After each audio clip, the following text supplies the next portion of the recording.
So, I often think of innovation or commercialization as consisting of roughly two phases, right? Two stages.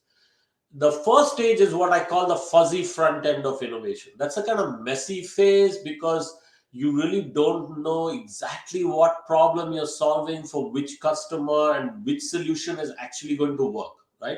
And you have to experiment a lot. You have to try out lots of things, and some things are not going to work. Some things are actually going to fail. And you cannot afford to like throw too much money behind those experiments because the failure rate is going to be high. What you want to do is actually be able to try out ideas, and try out ideas and test them and get quick response. You want to fail faster, and fail cheaper and fail better.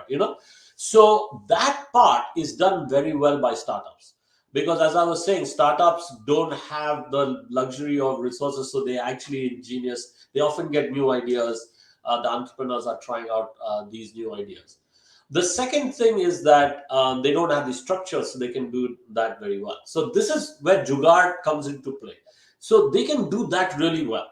But then Mm. when you do identify like a potential solution that can scale, and you want to really put your resources behind that to scale, that's when startups tend to face a crunch because they don't have those resources to scale. They may not have a sales force, they may not have a big advertising budget.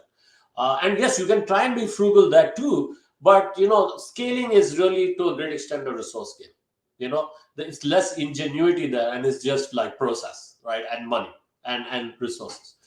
And that's where the big companies do very well. So the big companies are good at scaling, but they're not very good at the fuzzy front end because they are more formal, they're structured, they have a compliance mindset, they're siloed, all this kind of thing, and they're less risk, they're more risk averse. So that's the challenge, is for the startup to have got to a like clever solution that they know works for like a target customer or a small target group, but then how to scale it, that's when they face challenges. And Mm. then there are a bunch of solutions that one can offer at that point.